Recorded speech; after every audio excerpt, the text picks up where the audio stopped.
नमस्ते नमस्कार, स्वागत है आप सभी का प्योर ऑक्सफोर्ड के ऑनलाइन लर्निंग प्लेटफॉर्म पर।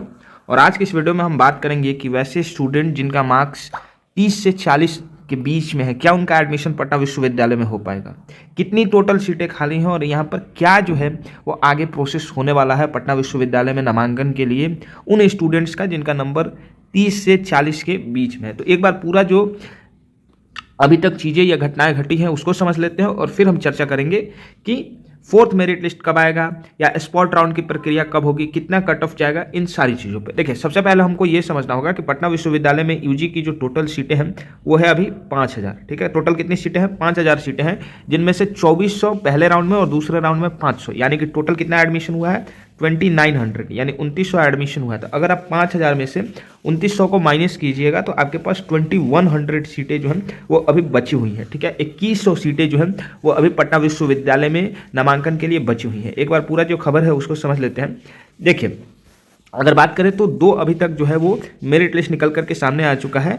उसके बाद जो है वो करीब 2000 सीटें, 2000 नहीं, आप 2100 बोलिए कि सीटें खाली है। और यही वजह है कि थर्ड राउंड में 8 विषयों के लिए जनरल कट ऑफ जो है वो 31 अंक तक गिर चुका है। ठीक है, इससे आपको कंफ्यूज नहीं होना है। ये जो आपका 31 मार्क्स गिरा है, ये आपको मैं बताता चलूँ कि ये अरेबिक जो सब्जेक्ट है उसके लिए है। ठीक है, अरेबिक जो यहाँ पर सब्जेक्ट है उसके लिए मैं आपको बताता चलूँ कि थर्ड मेरिट लिस्ट में अगर अच्छे विषयों की बात करें, जैसे फॉर एग्जांपल हम मान लेते हैं इकोनॉमिक्स की बात करते हैं। ठीक है, इकोनॉमिक्स की बात करते हैं। इकोनॉमिक्स में अगर आप अनरिजर्व कैटेगरी से हो तो कम से कम आपको जो है वो यहाँ पर 47 नंबर चाहिए था। ठीक है, 47 नंबर। वहीं अगर आप EWS हो तो आपको कम से कम 40 नंबर चाहिए। ठीक है, अगर आप BC हो तो BC का भी कट ऑफ यहाँ पर 45 के आसपास रहा है। ठीक है, SC और ST कैटेगरी की अगर बात करें तो कम से कम आपको 37 से 35 के बीच में नंबर चाहिए। तो थर्ड मेरिट लिस्ट में आप मान के चल सकते हैं कि ये आपका कट ऑफ गया है 47 अनरिजर्व के लिए, 40 EWS के लिए, 45 BC के लिए और ST SC के लिए 37 से 35 के बीच में। ठीक है, तो ये आपका करेक्ट एनालिसिस है। ऐसा नहीं कि 30 नंबर देख करके आपको समझना है कि कट ऑफ जो है वो 30 नंबर तक चला गया है। ये जो गया है वो अरेबिक में गया है, और अरेबिक ऐसा एक सब्जेक्ट नहीं है जो कि बहुत पॉपुलर है, बहुत कम लोग जो है वो अरेबिक लेना चाहते हैं, तो इसको समझना होगा। वहीं आरक्षित श्रेणी में न्यूनतम कट ऑफ 30 तक गया। वहीं कोई आपका अच्छा सब्जेक्ट नहीं होगा, कोई बेकार सा सब्जेक्ट होगा जो मैथिली अपना का होता है या अरेबिक, उर्दू, ये सारी सब्जेक्ट होंगे। ठीक है, हालांकि यही जो कट ऑफ है उन विषयों के लिए है जिनमें डिमांड पहले की अपेक्षा घटी है। वहीं जो डिमांडिंग विषय है उनमें अभी भी जो कट ऑफ है वो 40 से 50 अंक के बीच में। जैसा कि मैंने आपको बताया कि जो भी डिमांडिंग विषय है, जैसे मैंने ये इकोनॉमिक्स आपको कट ऑफ बताया, तो इकोनॉमिक्स एक डिमांडिंग सब्जेक्ट है, तो उसका कट ऑफ जो है यहाँ पर 40 से 50 अंक के बीच में गया है। पहले राउंड में 2400 और दूसरे राउंड में 500, करीब 5000 सीटें हैं। ये सारी चीज़ें आप लोग समझ चुके हैं। अब देखिए क्या है कि थर्ड राउंड में भी अगर सीटें फुल नहीं होती है तो चौथी मेरिट लिस्ट भी जारी की जा सकती है। यानी कि वो स्टूडेंट जिनका यहाँ पे मार्क्स जो है वो 30 से 40 के बीच में है, वो यहाँ पर देख सकते हैं फोर्थ मेरिट लिस्ट का इंतजार कर सकते हैं। किसका इंतजार कर सकते हैं?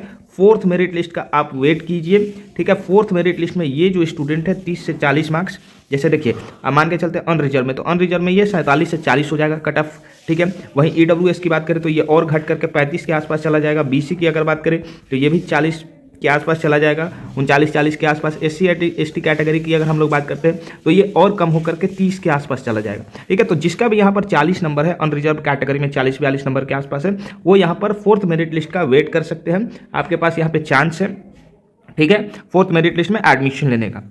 एक बार अब पूरा जो आगे की और कुछ चीज़ें हैं वो हम लोग समझ लेते हैं एक एक करके।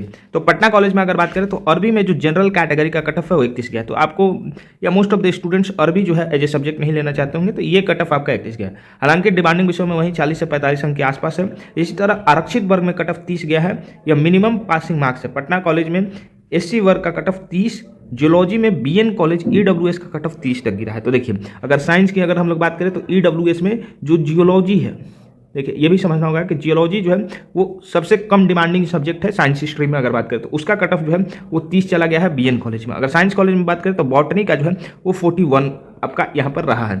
ठीक है, जियोलॉजी का कट ऑफ की अगर बात करें तो वो 42 गया है। आरक्षित वर्ग में वाणिज्य कॉलेज में BCom का कट ऑफ SC वर्ग के लिए जो है वो 31 चला गया है। तो अगर कोई SC कैंडिडेट है और उसके 29 या 30 नंबर के आसपास है तो ये आप एक्सपेक्ट कर सकते हैं कि फोर्थ मेरिट लिस्ट में आपका एडमिशन जो है वो वाणिज्य महाविद्यालय में हो जाए। जबकि जनरल का 51 गया है, तो अगर किसी का भी 45 के आसपास है तो उसका यहाँ पर एडमिशन जो है वो BCom में हो सकता है फोर्थ कट ऑफ लिस्ट में। ये बात आपको समझनी होगी। वहीं पीजी से अपडेट है कि यहाँ पर जो अप्लाई का डेट है वो बढ़ा दिया गया है। अब आप 25 तारीख तक जो है यानी 25 अगस्त तक यहाँ पर अप्लाई कर सकते हैं पीजी के तमाम कोर्सेज के लिए।